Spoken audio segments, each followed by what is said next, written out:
जय हिंद। एक बार मैं फिर स्वागत करता हूं सावरकर राष्ट्रीय अस्पताल के अंदर। कुछ टेक्निकल वजह से हमारा जो पहला कुछ ब्रॉडकास्ट शुरू हो गया था वो बंद हो गया था, इसलिए मैं शुरुआत फिर से एक बार करता हूं। पिछले हम 7 हफ्ते एक दूसरे को मिले हुए हैं फेसबुक लाइव सेशन के अंदर, जिसे आपका रिस्पांस अच्छा रहा हुआ है। आज हम जिस विषय के ऊपर बात कर रहे हैं वो विषय है कि जो चाइना के साथ हमारा स्टैंड ऑफ चल रहा है, तो पिछले एक हफ्ते में जो अलग अलग घटनाएं हुई जिनका असर होता है हमारी सुरक्षा के ऊपर, हम उसके ऊपर बात करेंगे। और उसके बाद लास्ट 10 मिनट हम बात करेंगे कारगिल के जो कुछ हीरोज थे उसके बारे में। याद रखना चाहिए कि देश को सुरक्षित रखने के लिए सैनिकों का योगदान यह बहुत ही महत्वपूर्ण होता है, और जो सैनिक अपने देश के लिए प्राण दे देते हैं उनको हमने याद करना चाहिए। कल की ही बात है, एक और जवान जिसने अपने प्राण का बलिदान दे दिया, एलओसी के ऊपर फायरिंग हुई जिसमें उसने अपना प्राण दे दिए। उसको हमने याद करना चाहिए क्योंकि उसने देश की सुरक्षा करते हुए अच्छा काम किया हुआ है। तो जब हम चाइना की बात करते हैं, पाकिस्तान की बात करते हैं, तो उसमें देखने वाली बात यह है कि इनके साथ की ये जो लड़ाई है ये अभी काफी साल चलने वाली है। इसे एक क्लैश ऑफ सिविलाइजेशन समझा जाता है। या तो चाइना हमें तोड़ेगा या चाइना पाकिस्तान की जो इविल एक्सिस है उसे तोड़ने में कामयाब होंगे। और इसको पाकिस्तान और चाइना को हराने के लिए हमारी जो कॉम्प्रिहेंसिव नेशनल पावर है, इस कॉम्प्रिहेंसिव नेशनल पावर का हमने इस्तेमाल करना चाहिए, क्योंकि ये है जो देश को बड़ा बनाती है। तो ये है कॉम्प्रिहेंसिव नेशनल पावर। ये आप देख रहे हैं यहाँ पे सर्वसमावेशक राष्ट्रीय ताकत, और इसके दो हिस्से होते हैं, एक तो हार्ड पावर और दूसरा है सॉफ्ट पावर। हार्ड पावर यानी कि देश की इकोनॉमी या देश की मिलिट्री की ताकत, और सॉफ्ट पावर के अंदर क्या आ जाता है, देश का नेतृत्व, देश की कैपेसिटी दुनिया को बदलने के लिए, देश की जो इमेज है कि क्या देश के बारे में बाकी दुनिया कैसे सोचते हैं, और क्या हमारे स्टडी सेंटर्स है कि नहीं। तो ये एक बात हो गई, इसका हमने इस्तेमाल करना चाहिए चाइना के खिलाफ लड़ने के लिए। और इस सॉफ्ट पावर में एक बहुत ही बड़ा हिस्सा है देश के नागरिक। तो हम ये सभी के बारे में बातचीत करेंगे। हम आगे जाते हैं। आगे का आगे जो हमारा हिस्सा है, ये स्लाइड शायद अटक गई है, देखता हूं मैं किस प्रकार से आगे चला जाए। यस, ओके, आ गया है। ओके, तो अभी हम जिसके बारे में बात करेंगे, अक्टूबर, अभी ये जो सामने चीज आ रही है इसमें ये पता लग रहा है कि चाइना ने जो एग्री किया था कि वो हमारे इलाके से वापस जाएंगे, लेकिन ये वापस आने के लिए चाइना तैयार नहीं है। चाइना क्या करता है, चाइना जो कर रहा है वो अक्टूबर नवंबर तक शायद यही रहेगा, और वो वापस जाने के लिए तैयार नहीं है। कुछ लोग इस प्रकार भी सोच रहे हैं कि शायद चाइना जो है वो शायद अक्टूबर तक रहेगा, कुछ हमला करने की कोशिश करेगा, उसके बाद हो सके तो कुछ और तरीके से तंग करने की कोशिश करेगा। तो ये सब चीजें हैं, हमने ध्यान में रखना चाहिए। जब तक देश की इकोनॉमी का सवाल है, ये इकोनॉमी के जो इंडिकेटर्स है ये पॉजिटिव है, जिससे हमारी इकोनॉमी काफी फास्ट तरीके से रिकवर हो गई है। और चाइना के जो एम्बेसडर है, ये आप देखिए, वो बोल रहे हैं कि चाइना हमारी देश के लिए एक स्ट्रेटेजिक थ्रेट नहीं है। क्या ये सही कह रहे हैं? बिल्कुल नहीं, क्योंकि बॉर्डर के ऊपर वो पीछे जाने के लिए तैयार नहीं है, लेकिन हमारे देश के साथ जो व्यापार है वो चाहते हैं। नेक्स्ट इंपॉर्टेंट चीज जो हुई है वो ये है कि इसके जो नेक्स्ट इंपॉर्टेंट चीज जो है वो इस प्रकार से है कि चाइना के खिलाफ हमें एक सेकंड। चाइना के खिलाफ ऑस्ट्रेलिया और बाकी देशों ने हमें सपोर्ट करने का वादा किया है। तो जिसमें ऑस्ट्रेलिया शामिल है, जिसमें अमेरिका शामिल है, और जो क्वाड्रिलैटरल कोऑपरेशन जो है वो अभी काफी आगे बढ़ रहा है। इतना ही नहीं, तो अभी जिस प्रकार से कार्रवाई हमने की, यानी कि चाइनीज प्रोडक्ट जो है वो उसके ऊपर मेड इन चाइना ये लिखा होना चाहिए, तो इसी प्रकार से बाकी जो सारे देश है वो यही कार्रवाई करना चाहते हैं जिससे पता लगे कि ये जो चीज है वो कहाँ पर बनी हुई है। इसे चाइना को बड़ा खतरा होने वाला है।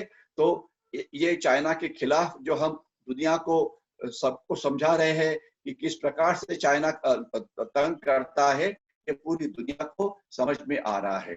जब तक सवाल है स्टैंड ऑफ का, कोर कमांडर की जो मीटिंग होने वाली थी अगले हफ्ते, अभी वो पोस्टपोन हो गई है, क्योंकि अगर चाइना पीछे जाना ही नहीं चाहता तो क्या बात करे। तो चाइना को हम किस प्रकार से पीछे ढकेल सकते हैं? चाइना ने पीछे जाने के बदले वो क्या करना चाहते हैं, तो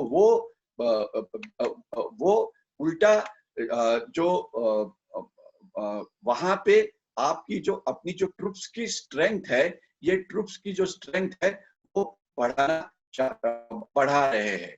तो इसलिए इस इलाके के अंदर पीछे जाने के बदले चाइना स्ट्रेंथ बढ़ा रहा है। तो इसलिए हमने भी तैयार रहना चाहिए। हम भी जो अपना चाइना का जो तकलीफ जो चाइना हमें दे रहा है, इसलिए हम भी अभी कोशिश कर रहे हैं कि हम भी हमारे चीन की जो प्रॉब्लम है, चीन का जो बड़ा तंग करना शुरू है, इसके लिए हम भी तैयार हो गए हैं। और हम अभी हमारी ट्रूप्स जो है इसकी जो स्ट्रेंथ है ये बढ़ा रहे हैं। तो इस पूरी इलाके में हमारी स्ट्रेंथ बढ़ रही है।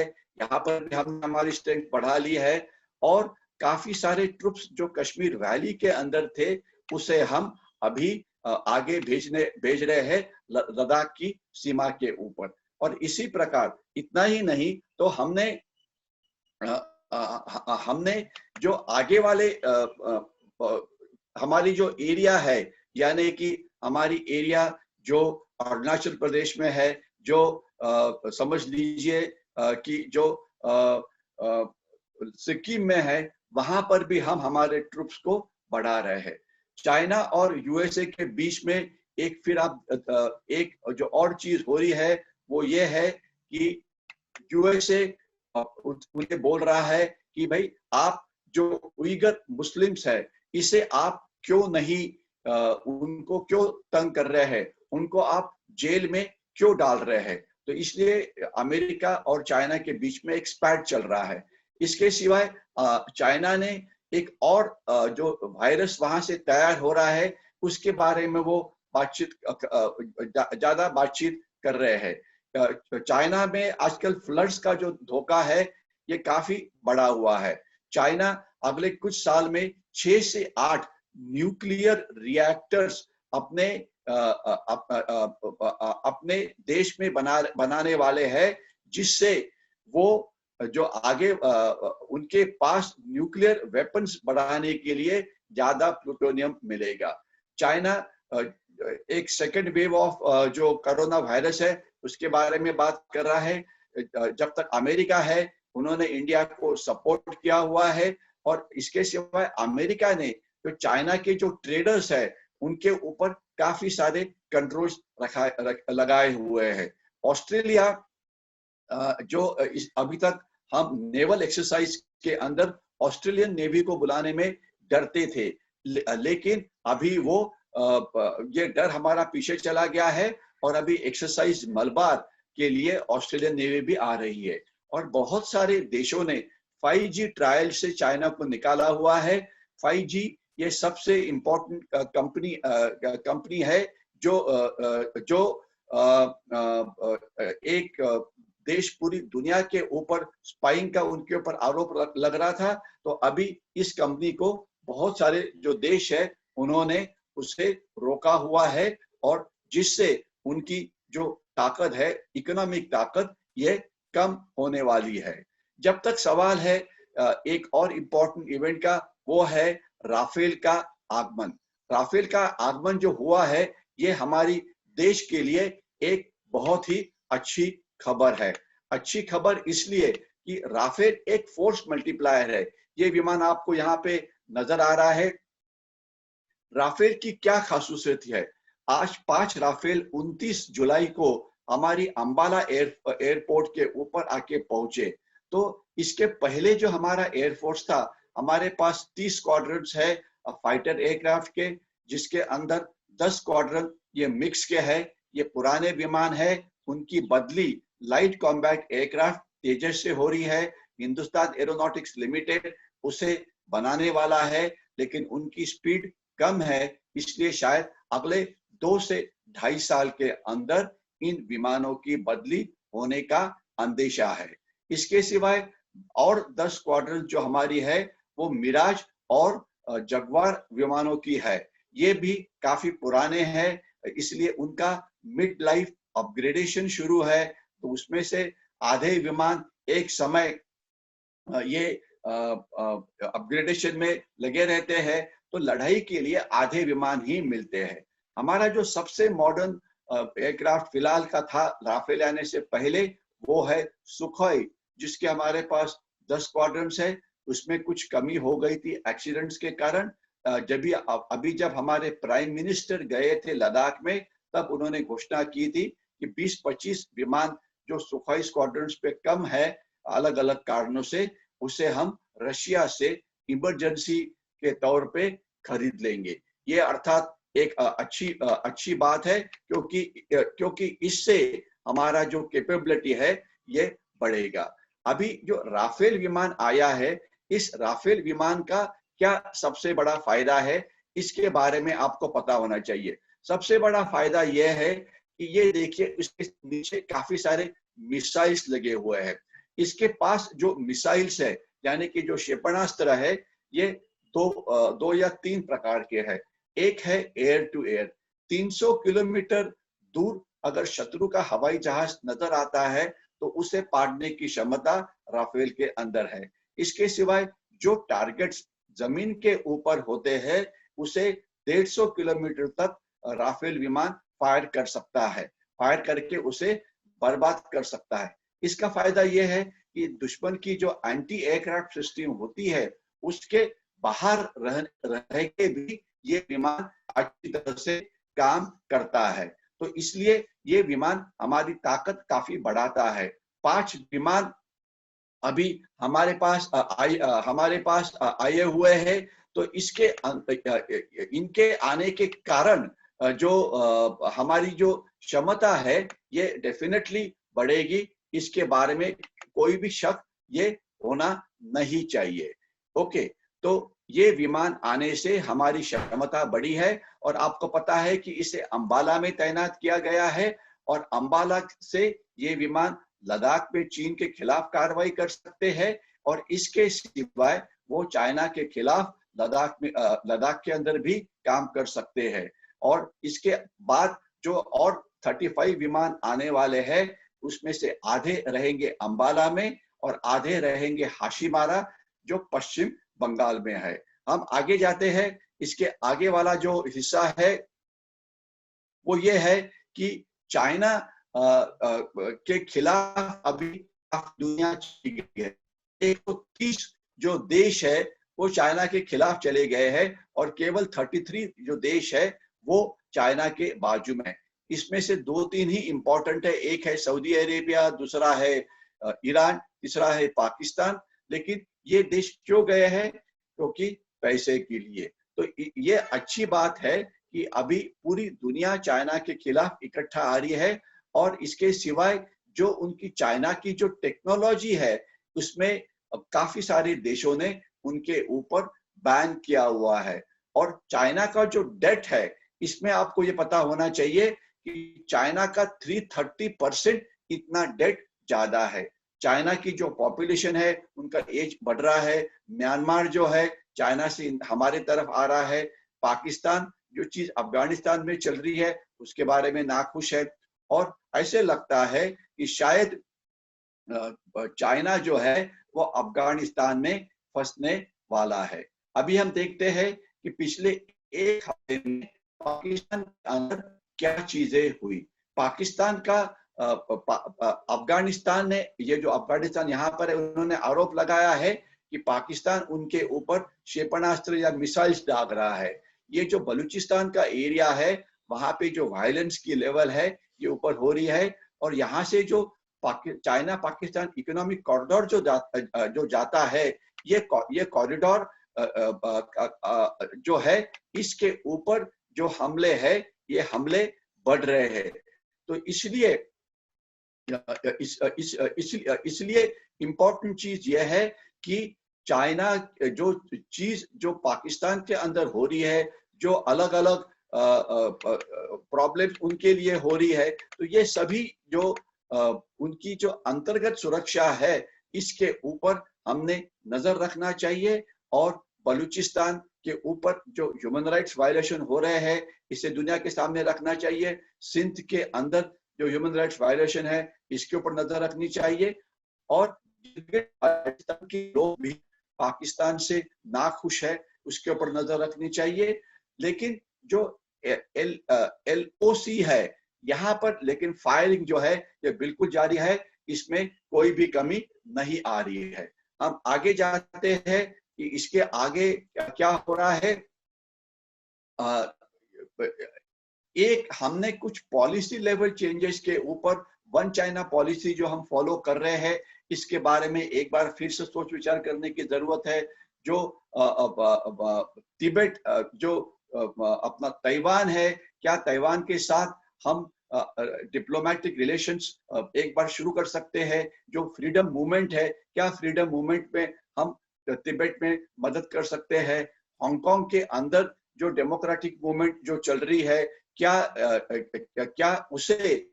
उसको हम कुछ प्रकार की मदद कर सकते हैं क्या? तो ये सब चीजें हैं जिसके बारे में हमने सोचना चाहिए। जो खास तो जो उइगर्स है, उनको मदद करना जरूरी है। और जो हमारे जो इंडियन पार्लियामेंट्रियंस है, इन्होंने यूरोप के अंदर काफी सारे लोग हैं, काफी सारे पार्लियामेंट्रियंस है जो चाइना के खिलाफ चले गए हैं। तो हमने ये इस प्रकार से चाइना के खिलाफ जो भी लोग जाते हैं, ये इनके साथ जुड़ना चाहिए। और दुनिया की मदद से चाइना के खिलाफ हमने एक अलायंस तैयार करना चाहिए। ये जरूरी है, क्योंकि चाइना का जो चैलेंज है उससे फेस करने के लिए अगर हम पूरी दुनिया को हमारे साथ रखते हैं, तो ऑब्वियसली हमें इसमें काफी सारा फायदा होगा। तो चाइना के खिलाफ की लड़ाई के बारे में हम आगे जाते हैं। ये इंडो चाइना बॉर्डर, इसके बारे में दो चीजें इंपॉर्टेंट है कि अभी नेपाल, ये जो नेपाल का जो लिपुलेख पास था, जहाँ पे हमारा रोड बनाया था, बन गया था, यहाँ पर भी कुछ चाइनीज की कॉन्सेंट्रेशन हुई है। कुछ चाइनीज की जो कॉन्सेंट्रेशन सिक्किम के सामने भी हो रही है और अरुणाचल प्रदेश के सामने भी हो रही है। इसका मतलब सीधा और साफ है कि चाइना ने चुपचाप से पीछे जाना नहीं है। चाइना एक लंबी लड़ाई के लिए तैयार कर रहा है। अर्थात आपको ये चीज बिल्कुल साफ होनी चाहिए, हम भी इसी प्रकार की जो लंबी लड़ाई है इसके लिए तैयार कर रहे हैं। और शायद जो इंडियन आर्मी के जो सभी जो जवान है जो इसमें गए थे, वो अभी उन्हें यहाँ पे इस इलाके में काफी देर तक रहना पड़ेगा, ये आपको पता होना चाहिए। तो देखते हैं कि अभी आगे क्या होता है।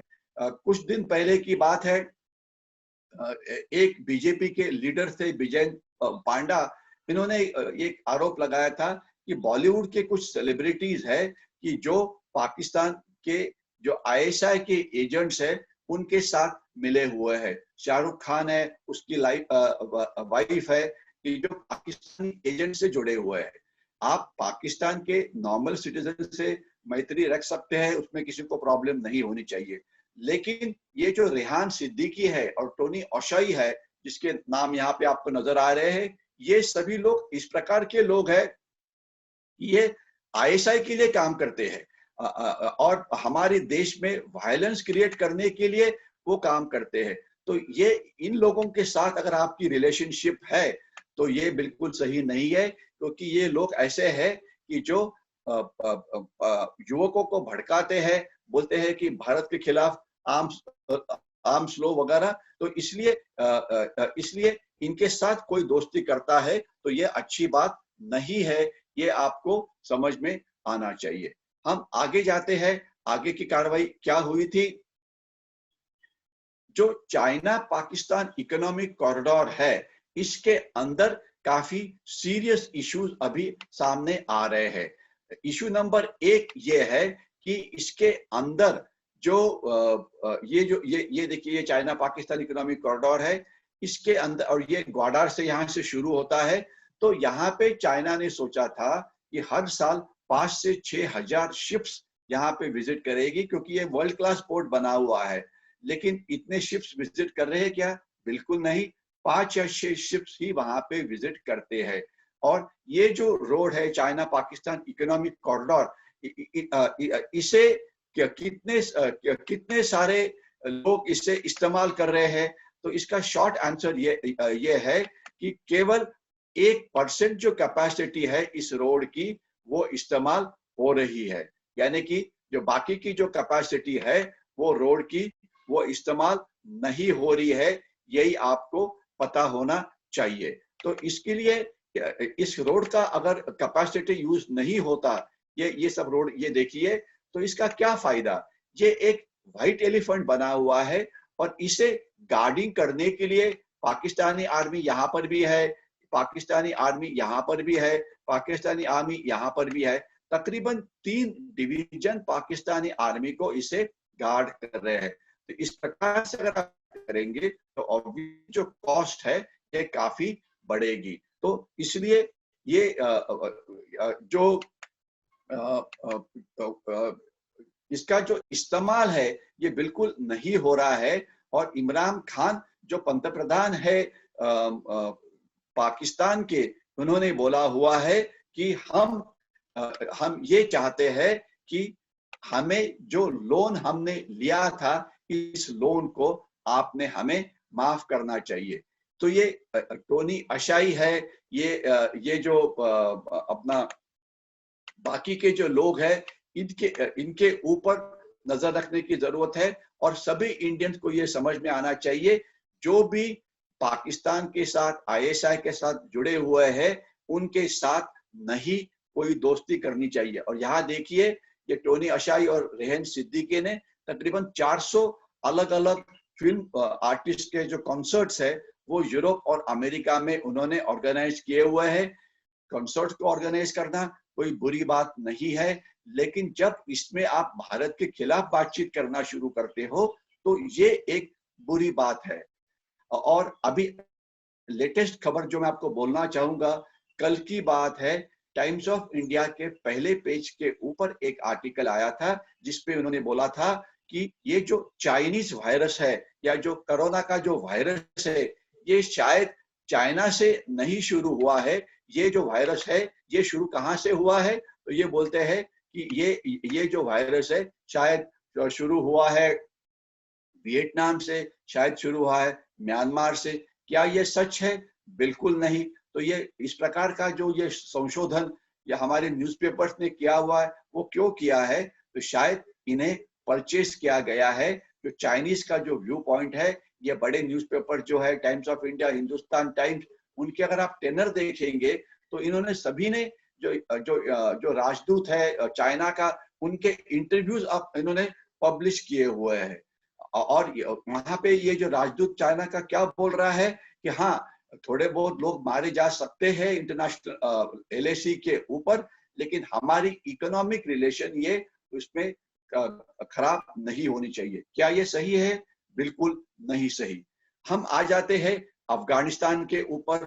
अफगानिस्तान के अंदर जो वायलेंस है ये काफी बढ़ रहा है, जिससे वहां पे रॉकेट अटैक्स बढ़ रहे हैं, जिसमें तालिबान और जो अमेरिका के बीच में जो एक करार हुआ था, जिसके अंदर तालिबान ने वायलेंस कम करने की बात की थी, वो सच नहीं हो रहा है।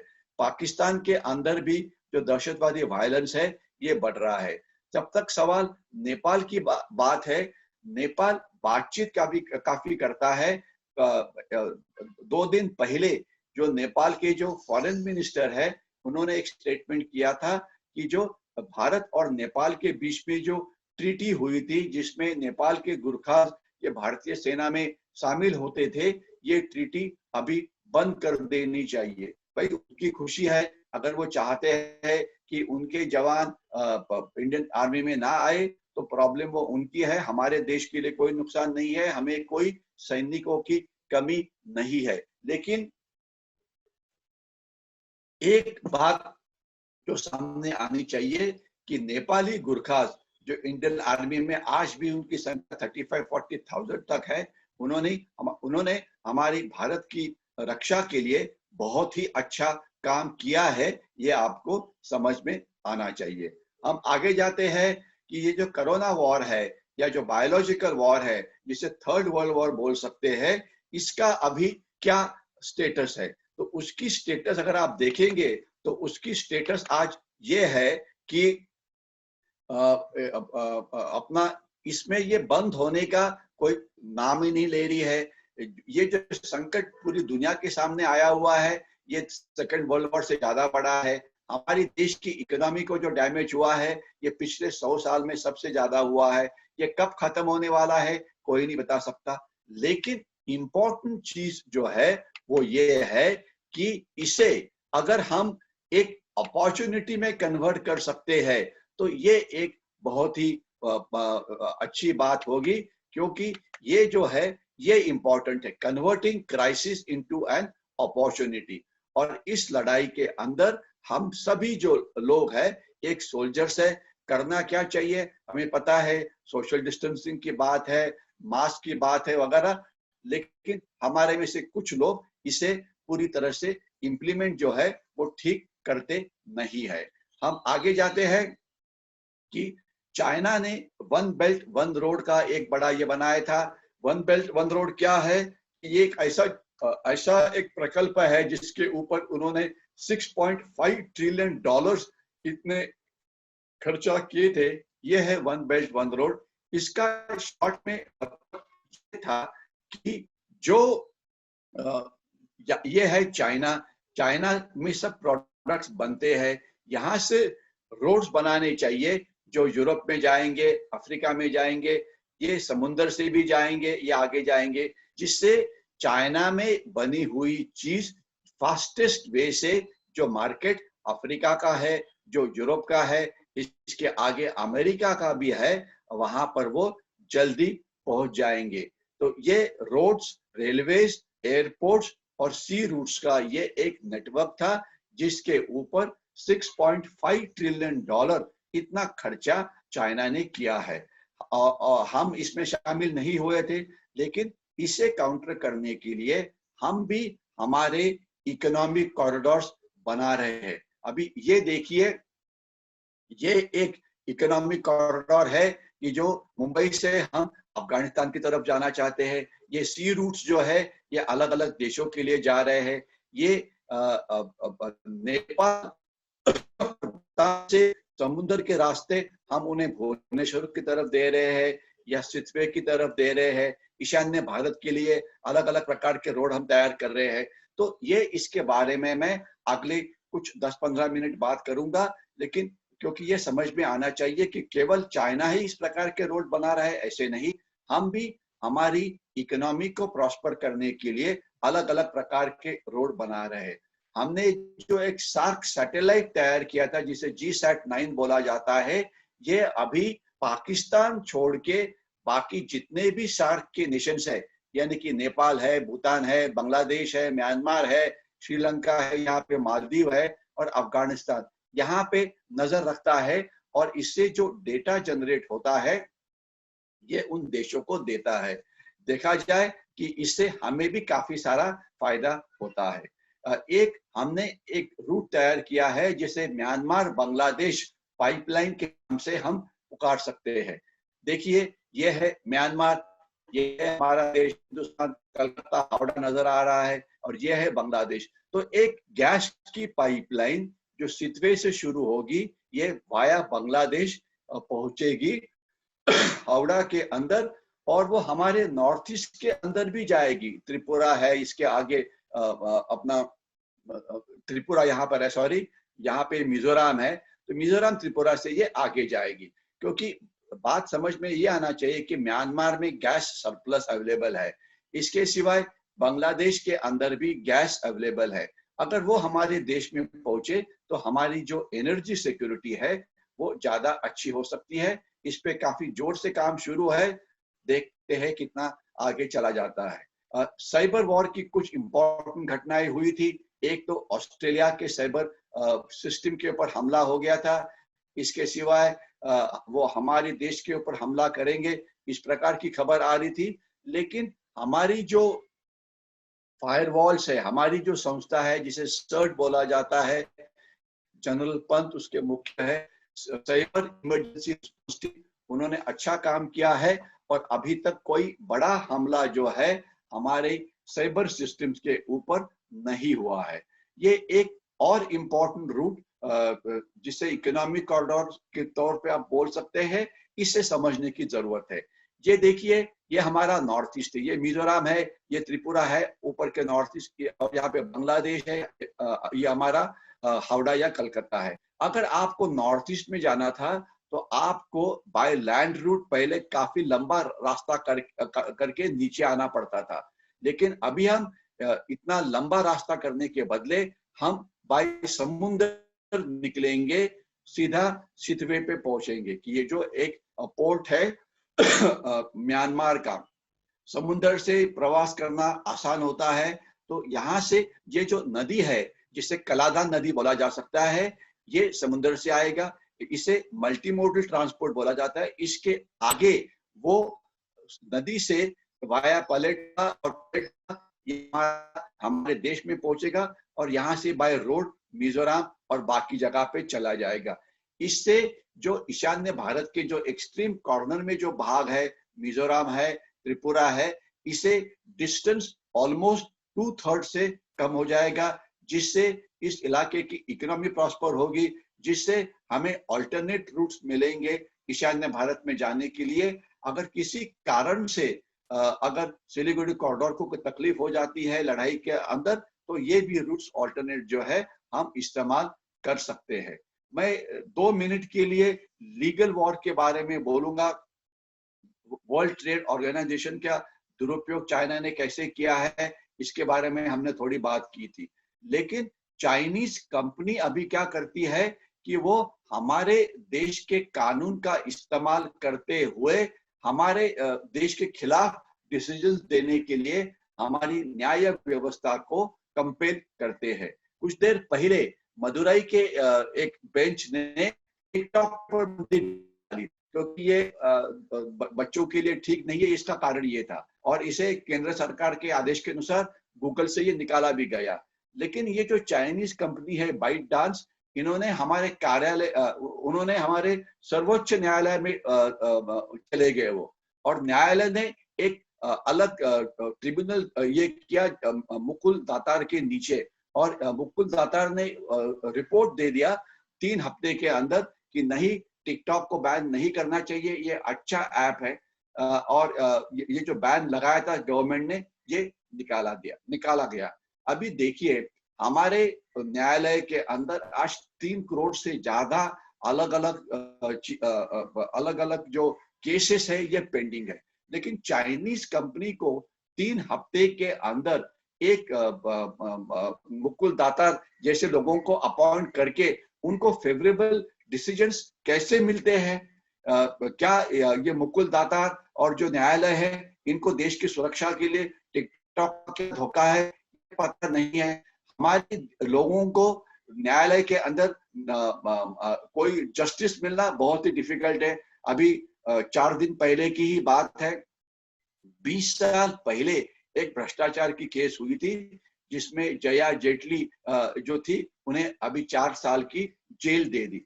यानी कि जो 20 साल पहले भ्रष्टाचार हुआ था उसको फाइनलाइज करने के लिए न्यायालय ने इतना समय लिया। लेकिन चाइनीज कंपनी को 3 महीने के अंदर न्याय कैसे मिलता है, ये चीज मुझे समझ में नहीं आती। अगर आपको समझ में आती है तो मुझे समझाने की जरूर कोशिश करिए, यानी कि इनकी ताकत क्या है या चाइनीज कंपनी की, आप समझ सकते हैं। और हमारी एक एक्टिविस्ट ब्रिगेड है जो उन्हें अलग अलग प्रकार की मदद करते हैं।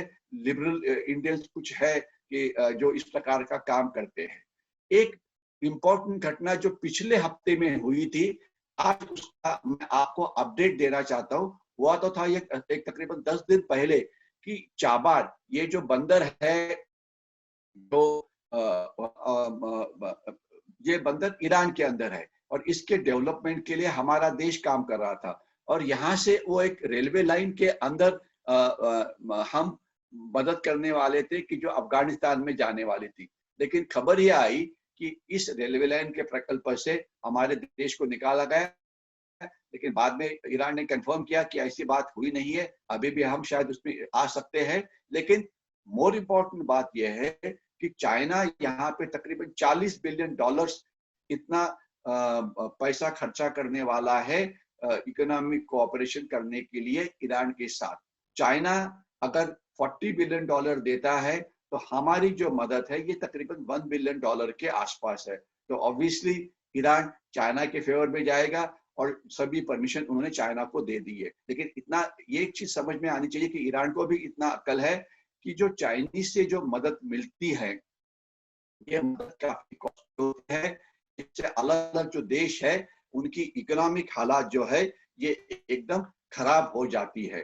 तो इसलिए वो कॉशियसली आगे बढ़ रहे हैं। और अभी उन्होंने हमारे देश को इसमें से निकाला नहीं है, क्योंकि उनको पता है कि इंडिया जो मदद करता है इसके पीछे कोई स्ट्रिंग्स अटैच नहीं होती। तो इसलिए चाबार के जो प्रकल्प है इसमें अभी भी हम इसके अंदर होंगे, इसके बारे में किसी को कोई शक नहीं होना चाहिए। लेकिन ये एक बुद्धि चेस का खेल है। इसके अंदर आपको जिस प्रकार से चाइना कार्रवाई करता है तुरंत उसे काउंटर करने के लिए हमने तैयार रहना चाहिए। नेक्स्ट पॉइंट जिसके ऊपर मैं आ रहा हूं वो है मीडिया वॉर। मीडिया वॉर यानी कि हमारी जो मीडिया है, हमारी मीडिया के अंदर ये है, ये आ जाते हैं और इन्होंने हमारी मीडिया में पेनिट्रेट किया है। क्या ये पेनिट्रेट किया, कैसे पेनिट्रेट किया है? वो हमारे मीडिया को एडवर्टीजमेंट देते हैं। मीडिया में उनके आर्टिकल्स लिखने के लिए मीडिया को प्रोत्साहित करते हैं। बजट काफी ज्यादा होता है और इसी प्रकार का बजट केवल हमारे देश में ही नहीं, यूएसए में भी हो रहा है, यूरोप में भी हो रहा है और अलग जगह पे हो रहा है। और कुछ पेड राइटर्स है, पेड इंटेलेक्चुअल्स है, पेड एक्टिविस्ट है कि जो चाइना का व्यू पॉइंट हमारी मीडिया में दिखाने की कोशिश करते हैं। तो इनके ऊपर नजर रखने की जरूरत है। जो अभी next one belt one road का जो प्रकल्प हमारा देश जो कर रहा है, इसमें एक्ट ईस्ट नाम का जो चीज है इसके बारे में मैं अभी बात करने वाला हूं। ये क्या है? ये जो एक्ट ईस्ट वाला जो प्रकार है ये है कि यहाँ से ये रोड शुरू होती है, ये बाद में मंडाले यानी कि आएगी म्यांमार के अंदर, इसके आगे वो बैंकॉक यानी कि थाईलैंड में जाएगी और साउथ ईस्ट एशिया के इतर देशों में, क्योंकि ये लैंड से हमारे साथ जुड़े हुए हैं। इससे इस इलाके में हमारी व्यापार बढ़ेगी, टूरिज्म बढ़ेगी और इसने अभी काफी सारी प्रोग्रेस की हुई है। तो आशा करते हैं कि आगे आने वाले कुछ दिनों के अंदर जो ये चीज सब आगे बढ़ेगी और हमारी देश की प्रगति में ये जो एक्ट ईस्ट पॉलिसी है इसमें काफी हमें मदद मिलेगी। तो ये एक अच्छा प्रकल्प है जो आगे जा सकता है। ट्रेड वॉर के अंदर चाइना की कंपनीज हमारे कोर्ट्स के अंदर, हमारे जुडिशियरी के अंदर जाके जो अलग अलग एक्ट्स को जो हमने बैन किया हुआ है वहां से वो स्टे ऑर्डर लाने की कोशिश कर रहे हैं। आशा करते हैं कि ये इस प्रकार से नहीं होगा। अगला जो हमारा एक इकोनॉमिक ट्रेड रूट है जिसे हम BBIN बोल सकते हैं, यानी कि भारत भूटान इंडिया नेपाल नेटवर्क। ये देखिए यहाँ पर अगर आपको ये आएगा, ये है आपका भूटान। भूटान के अंदर जो भूटान है इसके अंदर से रास्ता शुरू हो जाता है। दो रास्ते हैं, एक तो वाया गुवाहाटी वो जो चिटगांव पोर्ट है जो बांग्लादेश में वहां से जाएगा, या दूसरा नेपाल से जो ये निकलता है ये या तो भुवनेश्वर में जाएगा या वो कलकत्ता जाएगा। यानी कि नेपाल को 750 किलोमीटर के अंदर दो बड़े अलग अलग पोर्ट्स मिलेंगे, क्योंकि नेपाल ये लैंडलॉक कंट्री है। लेकिन नेपाल बोल रहा है कि नहीं, हम इंडिया के पोर्ट से आना नहीं चाहते, वो बल्कि चाइनीज पोर्ट से जाना चाहेंगे। उनको इतना भी समझ नहीं है कि चाइनीज पोर्ट जो है नेपाल की राजधानी काठमांडू से ऑलमोस्ट 6000 किलोमीटर से ज्यादा दूर है, जबकि जो इंडियन पोर्ट्स है वो केवल 750-800 किलोमीटर दूर है। तो जिससे थोड़ी सी समझ जाएगा कि 700 किलोमीटर दूर का पोर्ट ये इकोनॉमिकली ज्यादा वायबल है 7000 किलोमीटर के तुलना में। और तो ये दो रूट हम नेपाल के लिए और भूटान के लिए खोल रहे हैं, और ये बांग्लादेश से भी जाएंगे, डायरेक्टली भी जाएंगे। ये इससे इस इलाके में जो ट्रेड है, ये हमारा इन देशों के साथ ट्रेड को बढ़ाने में हमें पक्की मदद मिलेगी। हम आगे जाते हैं। एक ऑस्ट्रेलिया के एक साइंटिस्ट, एक इन्वेस्टिगेटिव रिपोर्टर है, उन्होंने अभी एक लेटेस्ट खबर जो उनको मिली थी, इसके मुताबिक उन्होंने ये बोला है कि जो चाइना क्या कर रहा है, चाइना पाकिस्तान के अंदर एक बायोलॉजिकल लेबोरेटरी करने की कोशिश कर रहा है, जिसे पाकिस्तानी आर्मी को इसमें आने की संभावना है। और ये जो महामारी थी, ये तो कहाँ से शुरू हुई थी आपको पता है। तो अभी ये सोचा जा रहा है कि अगर ये मतलब पाकिस्तान के साथ शेयर हो जाती है और ये वुहान इंस्टीट्यूट ऑफ वायरोलॉजी से है, तो इससे जो जैविक का जो खतरा है ये आगे बढ़ने वाला है। तो हमारी जो इंटेलिजेंस एजेंसीज है, पश्चिम की जो एजेंसी है, इन्होंने इसके ऊपर नजर रखना चाहिए। क्योंकि बात ऐसे है कि पहले हम डरते थे कि शायद जो वायरस की ये जो दहशतवादी है हमारे देश के अंदर न्यूक्लियर बॉम्ब लेके आ सकते हैं, या वो आ सकते हैं कुछ बड़े हथियार लेके। अभी एक नया खतरा जो सामने आएगा वो है बायोलॉजिकल वॉर का, तो इसके ऊपर नजर रखने की जरूरत है। लेकिन ये चाइना इसे क्यों फंड कर रहा है? चाइना इसलिए इसे फंड कर रहा है कि वो सोचते हैं कि उनकी जो मतलब वो रिसर्च कर रहे हैं, वो चाहते हैं कि वो चुपचाप से पाकिस्तान के अंदर की जाए। एक्सीडेंट होता है तो इसकी प्रॉब्लम पाकिस्तान के ऊपर होगी। और चाइना के खिलाफ जो लोग आरोप लगा रहे हैं कि ये चाइनीज वायरस चाइना के कारण पूरी दुनिया में फैला हुआ है, ये आरोप उनके ऊपर नहीं लगेंगे, तो इससे चाइना सेफ रहेगा। तो ये सब कार्रवाई हो रही है। इसके सिवाय इम्पोर्टेंट एक इवेंट यह है कि 5 अगस्त को आर्टिकल 370 कलम निकलने के बाद 1 साल पूरा होने वाला है। तो तभी ये बोला जा रहा है कि पाकिस्तान की गुप्तचर संस्था ISI और चाइना हमारे देश में अलग अलग जगह के ऊपर दहशतवादी हमले तैयार करने की प्लानिंग कर रहा है।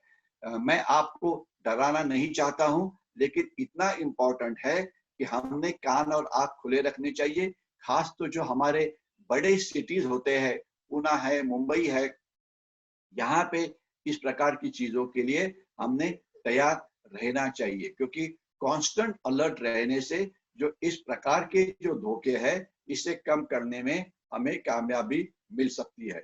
एक इम्पोर्टेंट इवेंट जो हुआ है, एक गोल्ड स्मगलिंग की रैकेट केरला में पकड़ी गई है। और ये जो गोल्ड था जो स्मगल हो रहा है केरला में दुबई से, उसका इस्तेमाल आईसिस में युवकों को डालने के लिए किया जा रहा है। इस प्रकार की इंफॉर्मेशन सामने आ रही है। तो आशा करते हैं कि इसके ऊपर अच्छा इन्वेस्टिगेशन होगा, जिससे ये जो धोखा आईसिस का है इसे कम करने में हमें मदद मिलेगी। आज यूनाइटेड नेशंस की जो रिपोर्ट है, वो रिपोर्ट ये बोलती है कि तकरीबन 150 के आसपास जो भारतीय है शायद आईसिस दहशतवादियों के अंदर शामिल हो गए हैं।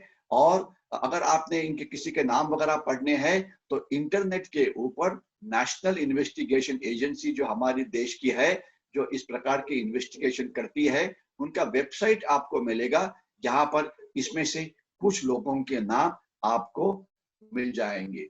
ये है बांग्लादेश। बांग्लादेश बीच में आने से ईस्ट, हमारा जो नॉर्थ ईस्ट इंडिया है, उसके अंदर कुछ प्रॉब्लम्स हो गई है कम्युनिकेशंस की। लेकिन अभी बांग्लादेश से अगर हम नेपाल, कलकत्ता से अगर हम जाएंगे शिलोंग के लिए, तो देखिए कि कितना कम अंतर। अगर आप पहले जाना चाहते तो आपको इस प्रकार से 3 गुना ज्यादा अंतर करके जाना पड़ता था, लेकिन अभी आप डायरेक्टली जाएंगे। इसके सिवाय ढाका से आप डायरेक्टली भूटान सिलीगुड़ी की तरफ जा सकते हैं। तो ये अगर बांग्लादेश की ये जो रास्ते हैं अगर ये खुल जाते हैं तो अर्थात हमें काफी फायदा होगा। अभी देखिए अगरतला, अगर आपने यहाँ पे जाना था पहले तो हम कैसे जाते थे? आप देखिए पहले जो हमारा ये जो रास्ता था, ये रास्ता कुछ इस प्रकार का था। मैं आपको ये दिखाना चाहूंगा, देखता हूँ कि क्या मैं उसे आपको दिखा सकता हूँ कि नहीं। ओके, कोशिश करता हूँ एक बार फिर से।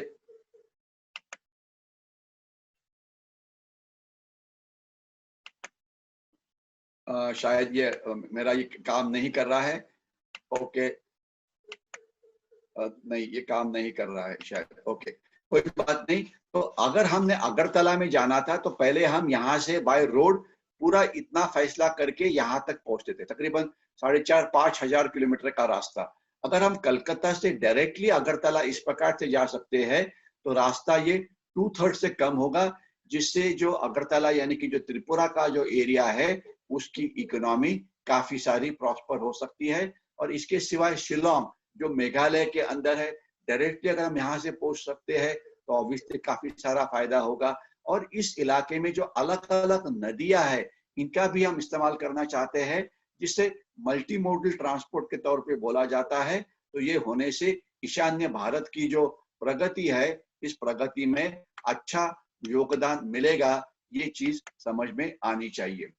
अभी हम, मेरे ख्याल से मेरे घड़ी में 12:30 हो गए हैं। हम 15 मिनट लेट शुरू हो गए क्योंकि टेक्नोलॉजी की कुछ प्रॉब्लम हो गई थी।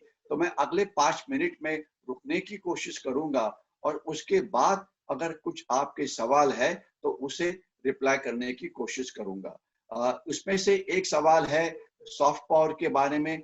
चाइना अलग अलग चाइना स्टडी सेंटर्स ये नेपाल में खोल रहा है, और ये स्टडी सेंटर्स चाइना की स्टडी करे तो हमें कोई तकलीफ नहीं होनी चाहिए। लेकिन ये माना जाता है कि इंटेलिजेंस ऑपरेशन के लिए इनका इस्तेमाल नेपाल में चाइना करता है, तो इनके ऊपर नजर रखने की जरूरत है।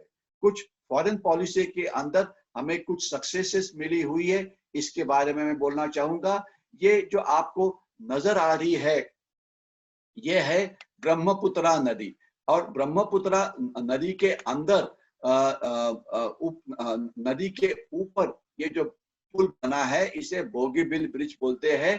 कि जो इस प्रकार के पहले एक ही पुल होता था गुवाहाटी के पास, जिससे जो हमारी फौज साउथ ऑफ ब्रह्मपुत्रा है यानी कि नदी के इस तरफ है, उन्होंने उस तरफ जाना है तो ये नदी बिल्कुल प्रॉब्लम क्रिएट करती थी। लेकिन अभी ये ब्रिज बना हुआ है, 4 जगह पे इस प्रकार के ब्रिज है, तो इससे जो नॉर्थ ईस्ट की जो कम्युनिकेशंस की जो प्रॉब्लम थी ये बिल्कुल ही कम हो गई है। लेकिन अभी एक और रिवोल्यूशनरी बात जो सामने आ रही है वो ये है कि ये 4 पुल तो अभी नदी के ऊपर बने हुए हैं, लेकिन ये माना जाता है कि अगर लड़ाई चाइना के साथ होती है और चाइनीज एयरफोर्स इसके ऊपर हमला करता है तो हमें एक ऑल्टरनेट रूट होना चाहिए कि जो नदी का जो पानी है इसके नीचे एक टनल बनाओ और नीचे से जाना चाहिए। तो इस प्रकार का एक 10 या 11 किलोमीटर की टनल बनाने का प्लान गवर्नमेंट ने अप्रूव किया है, और अगले शायद 4-5 साल के अंदर ये टनल शुरू होगी कि जो ब्रह्मपुत्रा के नीचे से जाएगी, कि जो एक रिवोल्यूशनरी कॉन्सेप्ट होगा, क्योंकि आपको पता है कि इस प्रकार की टनल फ्रांस और इंग्लैंड के बीच में पहले से ही काम कर रही है। अगर वहां पे उन्हें सक्सेस मिलता है, जिससे ब्रिटेन जो यूरोप से अलग हो गया था, उसे वो यूरोप के साथ ट्रांसपोर्टेशन से जोड़ा गया है, तो क्या ये हमारे देश में क्यों नहीं हो सकती? हमने क्या इसके पहले बारे में क्यों नहीं सोचा था? अच्छी बात है, बेटर लेट देन नेवर। अभी हमने इसके बारे में सोचा है, जिससे ये जो इस प्रकार का ब्रिज आगे बनेगा, जिससे हमारे लिए, एक देश के लिए ये अच्छी बात होगी। हम आगे जाते हैं। आगे एक और इम्पोर्टेंट चीज जो होने वाली है, इस प्रकार के ये जो ब्रिजेस है, इस ब्रिजेस की संख्या नॉर्थ ईस्ट में बढ़ रही है। इसके आगे और एक जो महत्व का पॉइंट है कि अभी आगे आने वाले दिनों में हमने क्या करना चाहिए, तो मैं 4-5 पॉइंट आपके सामने रखता हूं, क्योंकि एक तो जो चाइना की जो वन चाइना पॉलिसी की जिसके ऊपर हम बात करते थे, इसे हमने बिल्कुल खारिज करना चाहिए और चाइना को बोलना चाहिए। अगर हम JNK के बारे में बात करेंगे कि JNK हमारा हिस्सा नहीं है, आपने 370 कलम क्यों निकाला, तो हमारी जो वन चाइना पॉलिसी है, इसके ऊपर हम रीथिंक करेंगे। इसके सिवाय ताइवान के साथ हमने डिप्लोमेटिक रिलेशंस एस्टैब्लिश करना चाहिए। तिब्बत का जो ह्यूमन राइट्स वायलेशन है, इसके ऊपर ध्यान देना चाहिए। जो डेमोक्रेटिक मूवमेंट जो हांगकांग में है, इसे मॉरल सपोर्ट देना चाहिए। ह्यूमन राइट्स वायलेशन जो शिनजियांग के अंदर हो रहा है, उसे सपोर्ट करना चाहिए। जो हमारे लिए पार्लियामेंट्रियंस है, उन्होंने जो इंटर पार्लियामेंट्री अलायंस चाइना के खिलाफ है, जिसमें काफी सारे लेजिस्लेटर साथ में आए, वहां पे ज्वाइन होना चाहिए और हमने एक ग्लोबल अलायंस में हिस्सा लेना चाहिए। लेकिन हमारे देश के लेवल के ऊपर तो ये चीज होगी, वो होगी, लेकिन हमने एक जवाबदार नागरिक के तरफ क्या करना चाहिए। चाइना का और पाकिस्तान के खिलाफ का ये जो लड़ाई है, ये काफी साल चलने वाला है। तो हम जब मत प्रदर्शन करते हैं, तो उसमें कृपया आर्मी के खिलाफ, आर्मी के ऊपर, सरकार के ऊपर थोड़ा विश्वास रखो कि भैया ये कुछ करेंगे, देश की जो रक्षा है ठीक तरह से करेंगे, देश की जो नेशनल इंटरेस्ट है उनकी रक्षा करेंगे। जो प्रोपोगंडा देश विरोधी होता है, इसे विक्टिम मत बने। प्रोपोगंडा जो मटेरियल आपके पास आता है, उससे फॉरवर्ड मत करिए। कोई वीडियो चाइना से आता है, पाकिस्तान से आता है, कोई ट्वीट वहां से आता है, तो उसे मत करिए। आप जो लेख लिखते हो, तो उसे देश के लिए पॉजिटिवली कुछ लिखने की कोशिश करिए। देश के खिलाफ कुछ मत लिखिए। अगर चाइना बोल रहा है कि कोई आरोप कर रहा है, तो उससे पब्लिसिटी मत दीजिए। कुछ हमारे में 400-500 चाइनीज प्रेमी तज्ञ हैं जो उल्टी सुल्टी बात करते रहते हैं, तो उनकी ओपिनियन को आगे फॉरवर्ड कोशिश मत करिए। अपने देश से, अपने सरकार से प्रूफ मत मांगिए कि प्रूफ दो कि भाई चाइना यहाँ से वापस चला गया है, क्योंकि इस प्रकार की चीजों से हमारी जो देश की जो सेना है, उनका मोराल कम हो जाता है और हर एक चीज सबके सामने नहीं रख सकते हैं। जो देश ने क्या करना चाहिए, ये देश को पता है। कुछ लोग लिखते हैं कि क्या आपने हाथ में चूड़ियां पहनी हुई है, क्या क्या आप पाकिस्तान पर कश्मीर के ऊपर हमला नहीं कर सकते? पाकिस्तानी ऑक्युपाइड कश्मीर को अगर आप हमला करके जीतने की कोशिश करेंगे, तो उसमें किस प्रकार की लड़ाई होगी, क्या आपको पता है? कुछ लोग बोलते हैं अक्साई चीन को आप वापस क्यों नहीं ले सकते हैं। ये मिलिट्रीली पॉसिबल तो है, लेकिन उसके लिए जो कीमत है, वो क्या कीमत देने के लिए आप तैयार है? तो ये इस प्रकार के ब्रेकिंग न्यूज या कुछ अतिरंजित चीज लिखना, इसके ऊपर ऐसी बातें मत करिए। मैं मेरी प्रेजेंटेशन के अभी लास्ट 2 मिनट में आ रहा हूं, जिसमें मैं एक जो हमारे कारगिल के जो हीरोज थे, उनको एक श्रद्धांजलि हम देंगे, उनको एक बार याद करेंगे और फिर मैं मेरी जो प्रेजेंटेशन है उसको खत्म करूंगा। तो ये जो कारगिल के जो हीरोज थे, उन्होंने 21 साल पहले 26 जुलाई को पाकिस्तानियों को बाहर निकाल दिया हमारे एरिया से। और नेताजी सुभाष चंद्र बोस का जो स्लोगन था, ब्लड फॉर फ्रीडम, आप मुझे खून दो मैं तुम्हें आजादी दूंगा, ये कार्रवाई हमारे सोल्जर्स ने वहां पे की, जिसके कारण हम इस लड़ाई को जीत पाए। तो उन्होंने हमारी आज के लिए उनका कल दे दिया। तो ये जो हीरोज है, इनको सैल्यूट करते हैं। आप देखेंगे परमवीर चक्र विजेता कैप्टन विक्रम बत्रा, मनोज पांडे, यादव, संजय कुमार, महावीर चक्र विजेता Padmanabh Acharya, Rajesh Adhikari, Vivek Gupta, Anuj Nayyar, captain Keishing, lieutenant colonel Vishwanathan, captain Amol Kalia, Subedar Bahadur Singh, ये सब वीर चक्र विजेता है। सूबेदार रणधीर सिंह, लांस हवलदार राम कुमार, लांस हवलदार मदन लाल, और ये सब लोग हमारे देश के अलग अलग भागों से आए थे। याद रखना चाहिए कि इंडियन आर्मी आज काफी सारी कठिन परिस्थितियों का सामना कर रही है। आप देख रहे हैं कि ऑलमोस्ट 30,000-40,000 की फौज लद्दाख में बैठी हुई है। तकरीबन 30-40 हजार की फौज अभी अरुणाचल प्रदेश में डिप्लॉय हो गई है, चाइना को अंदर ना आए इसलिए। सिक्किम में भी काफी लोग चले गए हैं। और इसके सिवाय जो LOC के ऊपर फायरिंग हो रही है, रोज ही वहां पे हमारा खून हम बहा रहे हैं। अर्थात हम पाकिस्तान को तो मुंह तोड़ जवाब दे रहे हैं, लेकिन फैक्ट यह है कि हमारा खून भी जा रहा है। तो इसलिए इंडियन आर्मी के सैक्रिफाइसेस को जानो, और हर हफ्ते हम स्वतंत्रवीर सावरकर स्मारक के में अलग अलग देश की सुरक्षा के विषयों के ऊपर बात करेंगे। उसमें से लास्ट 5 मिनट हम उन सोल्जर्स की याद करेंगे जिन्होंने हमारी देश की रक्षा करते हुए अपने प्राण का बलिदान दिया। तो ये देश की सीमा को सुरक्षित रखना एक बहुत बड़ी जिम्मेदारी है। देश के अंदर दहशतवादी विरोधी अभियान के अंदर काम करना ये बड़ी जिम्मेदारी है।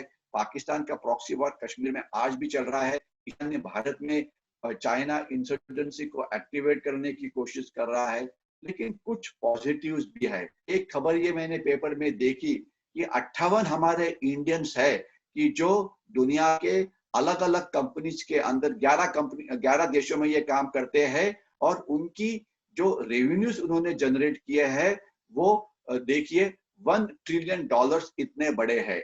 तो ये देखिए सुंदर पिचाई $166 बिलियन, सत्या नाडेला जो माइक्रोसॉफ्ट के है, पिचाई अर्थात गूगल के है, अरविंद कृष्णा, उसके बाद लक्ष्मी मित्तल है, उसके बाद राज सुंदरम है, विवेक शंकरन है, वसंत नरसिम्हन है, पंडित पुनीत नैनिन है, भारत मसरानी है। ये इतने बड़े जो डायस्पोरा हमारे देश के लोग जो बाहर काम कर रहे हैं, देखिए इतना बड़ा वहां पे काम कर रहा है, और टॉप जो कंपनीज है उनके वो बॉसेस बने हुए हैं। क्या उनकी मदद लेते हुए क्या हम हमारी इकोनॉमी को आगे नहीं बढ़ा सकते? क्या उन्हें हम हमारे मेंटर्स नहीं बना सकते? क्या जो टेक्नोलॉजी उन्होंने यहाँ पे जो तैयार की हुई है इसका इस्तेमाल हम नहीं कर सकते? तो मेरे ख्याल से ये जो हमारे 3 करोड़ इंडियंस आज देश के बाहर है, जिन्हें हम NRIs यानी कि नॉन रेसिडेंट इंडियंस या PIO यानी कि पीपल ऑफ इंडियन ओरिजिन बोलते हैं, उनकी मदद लेके देश के प्रगति में हाथ पार लगाना, इसके ऊपर हमने सोचना चाहिए। शायद हम सोच रहे हैं तो आपके जो भी रिश्तेदार है जो दुनिया के इतर देशों में है, उनको बोलो कि आपने उस देश में जो इतना अच्छा काम किया है, क्या उसमें से कुछ आप अपने देश में भी काम कर सकते हैं? क्योंकि एक राज कपूर का पुराना बड़ा अच्छा सॉन्ग है, क्या वो उसकी लाइंस में पूरी बता पाऊंगा कि नहीं मुझे नहीं पता, लेकिन ये बोलता है कि वो सॉन्ग बोलता है कि मेरा जूता है जापानी, पतलून इंग्लिस्तानी, सर पे लाल टोपी रूसी, फिर भी दिल है हिंदुस्तानी। यानी कि मेरा देश मैं अलग अलग देशों में रहते हैं, लेकिन हम फिर भी हिंदुस्तानी है। तो इसलिए हमारी देश के प्रगति में अगर हम उनके योगदान लेते हैं तो ये भी एक अच्छी बात होगी। मेरा अगला जो टॉपिक होगा मैंने यहाँ पे डाला हुआ है कि हम ये जो चीज है ये क्या है, आप में से कितने लोगों को पता है मुझे नहीं पता, लेकिन इसका नाम है ministry of state security. Pakistan की जो गुप्तहेर संस्था है ISI, उसके बारे में हम सब लोग जानते हैं कि वो किस प्रकार से बॉम्ब ब्लास्ट करते हैं। लेकिन चाइना की जो गुप्तहेर संस्था है मिनिस्ट्री ऑफ स्टेट सिक्योरिटी, वो दुनिया में किस प्रकार से हैवॉक लॉन्च कर रही है इसके बारे में हमें पता नहीं है। वो हमारे देश के अंदर भी उल्टे काम करती है। तो इनके बारे में हम हमारे अगले प्रेजेंटेशन में बोलेंगे। तो अभी हम नेक्स्ट कुछ दिनों में क्या होने वाला है, तो इसके अंदर जो है देश के सामने जो चैलेंजेस है ये बहुत सारे हैं, लेकिन जब देश के सामने चैलेंजेस है तो यही समय होता है कि देश के लोगों ने अपने दिल के अंदर एक ऊर्जा निर्माण करना कि हम देश के लिए कुछ करेंगे। वीर सावरकर, स्वतंत्र वीर सावरकर, उनका ये विधान है कि अगर देश के समय जब कठिनाइयां होती है, देश के समय जब आशा का दीप नजर नहीं आता, तो ये देश के लिए वो एक अच्छा समय होता है, क्योंकि उस समय पता लगता है कि देश के जो लोग हैं, क्या उनके जो उनके जो वेन्स है उसमें से जो रक्त जा रहा है क्या वो लाल है, क्या देश के नागरिक जागरूक है कि नहीं। अगर नागरिक देश के लिए कुछ करना नहीं चाहेंगे तो अर्थात ये देश के लिए एक अच्छी बात नहीं है। तो मुझे भरोसा है कि स्वतंत्र वीर सावरकर स्मारक के अंदर हम जो ये अलग अलग इस प्रकार के जो प्रेजेंटेशंस करते हैं, उससे यही है उद्देश्य कि आपको सबको इंफॉर्मेशन वॉरियर बनाए, आप सबको साइबर वॉरियर बनाए, आप सबके दिल में एक भावना निर्माण करे कि हम जिस क्षेत्र में काम कर रहे हैं उसमें हम वर्ल्ड क्लास बनने की कोशिश करेंगे, जिससे इस देश की जो अर्थव्यवस्था है ये बढ़ेगी, जिससे हम चाइना और पाकिस्तान का जो लड़ाई जो बहुत साल चलने वाला है, इससे इसमें लड़ने में हम कामयाब होंगे। हमें शांतता चाहिए, लेकिन हमें अलग अलग प्रकार के युद्ध जो है उसके लिए तैयार होना चाहिए, जिसके बारे में मैं बोल रहा हूँ। तो मैं आपको एक लास्ट आह्वान करता हूँ कि चाइनीज गुड्स के ऊपर बॉयकॉट डालो, इंफॉर्मेशन वॉरियर बनो, कोई गलत चीज आगे फॉरवर्ड मत करो, प्रोपोगंडा के लिए बड़ी मत पड़ो, और देश के लिए कुछ करने के लिए सोचो। यहीं पर रुकते हैं, अगले हफ्ते इसी समय मिलेंगे। तब तक जय हिंद। अगर कुछ सवाल है आपके तो इसके हम अगर चैट में आए हैं तो कुछ देर के लिए हम इसके ऊपर बातचीत कर सकते हैं। देखते हैं कि क्या कुछ सवाल आए हैं कि नहीं है। चैट में कुछ चीजें नजर आ रही है मुझे। मैं इसे उसमें से कुछ सवाल को आंसर करने की कोशिश करूंगा। ये मैं ऊपर से लेता हूं, यहाँ से। सॉरी, एक मिनट में आगे जाता हूं। ओके, शशि अग्रवाल जी जय हिंद बोल रहे हैं। जय हिंद। लेकिन ये जरूर शेयर करना। मैं आपको एक अच्छी चीज बोलने वाला हूं कि तकरीबन 1.5 लाख लोगों ने हमारे अलग अलग प्रोग्राम से उसको व्यू किया है, और जो शेयर किया है वो हजारों में है। मनोज कुंवर जी बोल रहे हैं वंदे मातरम, योगेश जी बोल रहे हैं वंदे मातरम, आवटी जी बोल रहे हैं जय हिंद, वराड़कर जी बोल रहे हैं जय हिंद, रणजीत सावरकर जी बोल रहे हैं जय हिंद। आप सबको यही रिक्वेस्ट है कि ये जो लिंक है इस कार्यक्रम की, आप ज्यादा से ज्यादा लोगों के साथ शेयर करें, उसे लाइक करें, क्योंकि जैसे मैंने बोला कि हम सब इंफॉर्मेशन वॉरियर है। हमारे देश में कुछ लोगों ने एक प्लान किया है कि हमारे देश को डिसमोटिवेट करे, कि इस देश को भविष्य नहीं है, यहाँ पे अच्छे दिन नहीं आने वाले। इस देश में अच्छे दिन आएंगे और हम ही उसको लाने वाले हैं, ये आपको समझ में आना चाहिए। तो कृपया इस फेसबुक की जो लिंक है वो जरूर शेयर करिए, ये मैं एक बार आपको फिर से निवेदन करता हूँ।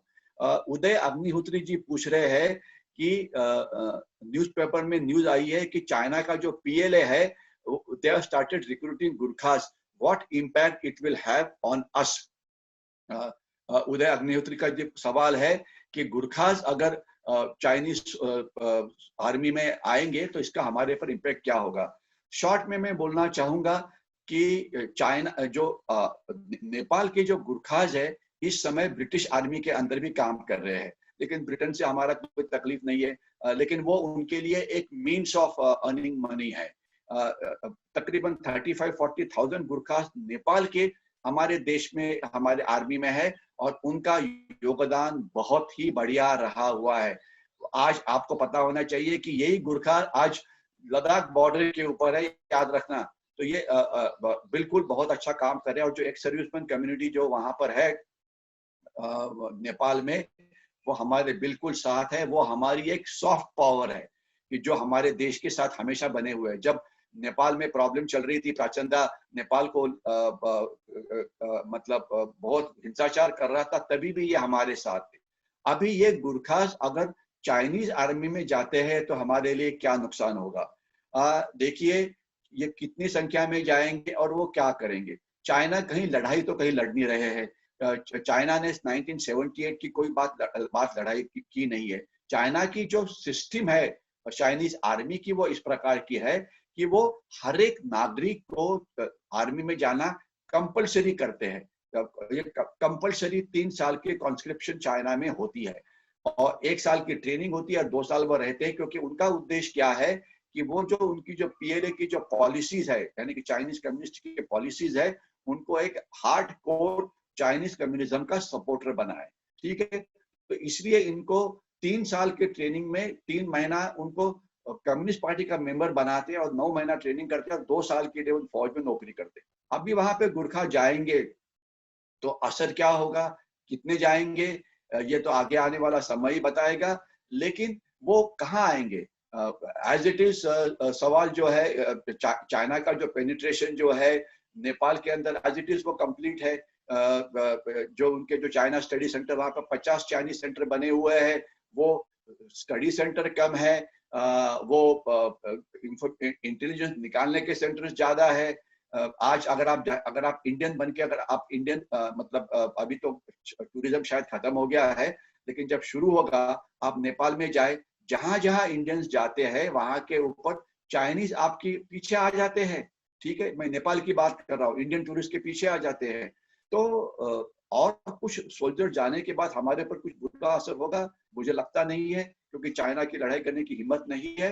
लेकिन ये इस प्रकार का इशू है कि जिसके ऊपर हमें वॉच रखना पड़ेगा।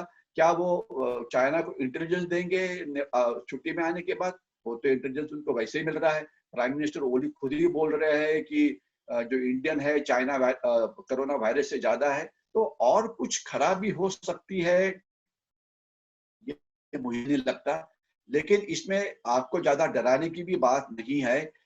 नेपाल के अंदर चाइना ने काफी पेनिट्रेशन किया है। सिंपली कारण यह है कि अगर हम 100 करोड़ की मदद देते हैं तो चाइना हमारे से 10 गुना ज्यादा मदद देता है। ठीक है, तो वो नेपाल चाइना के साथ जाएगा या हमारे साथ रहेगा, तो ऑब्वियसली वो चाइना के पास जाएगा, क्योंकि उनको 10 गुना ज्यादा मदद मिल रही है। लेकिन वो उनके आर्थिक गुलाम बनने की प्रॉब्लम ज्यादा है, ये काफी सारी नेपाली सोच रहे हैं। तो हमने हमारे जो सपोर्टर्स नेपाल में है उनके साथ कम्युनिकेशन खुला रखना चाहिए। हमारे एक सर्विसमैन जो इंडियन आर्मी में थे उनका इस्तेमाल करना चाहिए।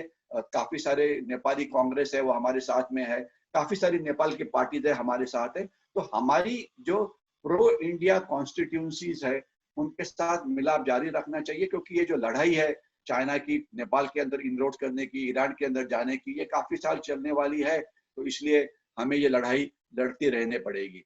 सुरेश नागवेकर बोल रहे हैं कि अच्छा प्रेजेंटेशन है, जिससे हम अलर्ट हो गए हैं। दूसरा ये नागवेकर जी पूछ रहे हैं, it is said that Rafale is capable of targeting invisible target, we are happy to know this, we are proud. देखिए, राफेल ये इनविजिबल टारगेट नहीं, राफेल स्टैंड ऑफ वेपन्स का इस्तेमाल करते हैं। यानी कि राफेल विमान से 300 किलोमीटर दूर अगर चाइनीज विमान आ जाए तो वो उसे गिरा सकता है। 300 किलोमीटर दूर, देखिए, वो ऑटोमेटिकली लॉक इन हो जाता है, वो फायर कर देता है। वो उसके बाद वो missile guided, laser guided system है, वो अपने आप ही वो उसके ऊपर पहुंच जाता है। अगर वो चाइना का विमान दाएं बाएं घूम जाएगा तो ये मिसाइल उसके पीछे भागता रहेगा। तो ये एक बहुत ही बढ़िया सिस्टम है। और इस प्रकार के जो ग्राउंड के ऊपर जो टारगेट्स है 150 किलोमीटर दूर से ये फायर कर सकते हैं, यानी कि एंटी एयरक्राफ्ट गन के नीचे ना आके करे। आपको याद होगा कि कारगिल लड़ाई के अंदर मिग विमानों ने हमला करने की कोशिश की, वो सैम जो सरफेस टू एयर मिसाइल है उनके रेंज के अंदर आ गए, इसलिए वो एक विमान हमारा गिर गया वहां पे। तो अगर आप मिसाइल रेंज के बाहर रह के फायर करेंगे तो ऑब्वियसली आपको कोई डैमेज नहीं होगा, जिससे आपकी क्षमता बढ़ेगी। इतना ही नहीं, तो इसमें स्टेल्थ टेक्नोलॉजी का इस्तेमाल किया है। मतलब इसके जो एवियोनिक्स है और उसका जो बॉडी है, इसे रडार पे ढूंढना ये काफी डिफिकल्ट हो गया। स्टेल्थ टेक्नोलॉजी है जिसमें मेटल्स की जगह पे कुछ इस प्रकार के कंपोनेंट्स इस्तेमाल किए जाते हैं, जिससे उसे रडार पे देखना आसान नहीं होता। तो इतना ही नहीं, तो इसकी एंड्योरेंस, हवा में रहने की क्षमता बहुत ज्यादा है। इसकी एयर टू एयर रिफ्यूलिंग होती है, यानी कि पहले विमान का ईंधन खत्म हो गया तो उसको एयरपोर्ट के ऊपर लैंड करना पड़ता था, फिर ईंधन भरो फिर चले जाओ। लेकिन ये हवा में 15 मिनट के अंदर रिफ्यूलिंग हो जाता है, जिससे उनकी सॉर्टीज जनरेट करने की जो क्षमता है ये काफी बढ़ जाती है। यानी कि ये माना जाता है कि हमारे पास आजकल का जो सबसे अत्याधुनिक विमान था सुखोई, वो उसकी 50% सुखोई एक समय कभी भी ऑन रोड रहते थे और 50% मेंटेनेंस में रहते थे। इनकी क्षमता 70% के आसपास है, ज्यादा रहेंगे। इसके सिवाय टारगेट में इनमें इतनी ज्यादा फ्लेक्सिबिलिटी है कि ये एक अष्टपहलु विमान है, एक ऑलराउंड विमान है, या फौजी भाषा में इसे मल्टी रोल एयरक्राफ्ट बोला जाता है। यानी कि एयर टू एयर फाइटिंग जो होती है चाइनीज विमानों के साथ, ये भी कर सकता है। अगर शत्रु पे बॉम्ब गिराना है तो वो भी कर सकता है, शत्रु पे मिसाइल फायर करना है तो वो भी कर सकता है, शत्रु के ऊपर रेकी करना है, टिहानी करना है, उनके ऊपर नजर रखना है तो ये भी कर सकता है। एक साथ वो 10-12 टारगेट्स को एक साथ एंगेज कर सकता है। तो कैपेसिटी ट्रिमेंडस है, जिससे ये फोर्स मल्टीप्लायर है। और ये जो विमान अभी जो अंबाला में रखा है, एक ही साथ चाइना के खिलाफ भी काम करेगा और इसके खिलाफ भी काम करेगा, पाकिस्तान के खिलाफ भी। तो अच्छी बात है, जिससे हमारी क्षमता बढ़ी है, लेकिन और ज्यादा बढ़ाने की जरूरत है। चीफ ऑफ डिफेंस स्टाफ एक अच्छा, अभी आपको पता होना चाहिए कि चीफ ऑफ डिफेंस स्टाफ ये एक सिंगल बिगेस्ट रिफॉर्म है हमारी युद्ध क्षमता बढ़ाने के लिए, जिसमें आर्मी नेवी एयरफोर्स की क्षमता इकट्ठा इस्तेमाल होगी। जनरल रावत का काम बहुत अच्छा है, आगे आने वाले दिनों में और ये अच्छा होगा। जी बोल रहे हैं कि स्ट्रेटेजिक स्टडी सेंटर अच्छा काम कर रहा है। हमारी जो रीच है 2 लाख लोगों के पास आज पहुंचा हुआ है, 60,000 व्यूज है, एंगेजमेंट 7,000 है। मैं आप सबको धन्यवाद देना चाहता हूं कि आप इतनी सारी संख्या में आप देख रहे हैं। मैं इतना ही बोलना चाहूंगा कि और ज्यादा लोगों के पास इसे दीजिए। देखते हैं अभी और कोई सवाल है क्या। एक योगेश घाटी जी बोल रहे हैं कि हे माहिती नव्हतं ministry of state security. Yogeshji धन्यवाद, तुम्ही हे मान्य केलं। आपल्या लोकांना फक्त ISI विषयी माहिती आहे, पाकिस्तान विषयी माहिती आहे, पण चीन हा पाकिस्तानचा बाप आहे, त्यांच्या 100% जास्त पटीने काम करतो।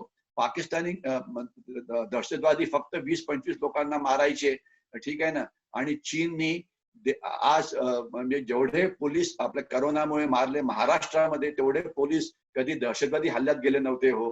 तर चीन हा प्रचंड मोठा धोका आहे आणि त्यांचं हे जे मिनिस्ट्री ऑफ स्टेट सिक्युरिटी आहे, त्यांच्या ज्या गुप्तहेर संस्था आहेत, खूपच काम करत आहेत।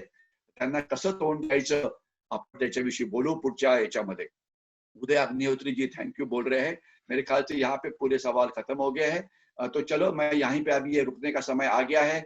आपको सबको एक बार धन्यवाद देते हुए ये शेयर ज्यादा से ज्यादा लोगों को शेयर करें, चाइनीज को बॉयकॉट करें, प्रोपेगेंडा वॉर को बड़ी मत पड़े और खुद इंफॉर्मेशन वॉर बनिए, इंफॉर्मेशन वॉरियर बनिए, खुद साइबर वॉरियर बनिए और देश को सुरक्षित करने में अपना योगदान दे। रुकते हैं, अगले हफ्ते फिर इस समय मिलेंगे। जय हिंद।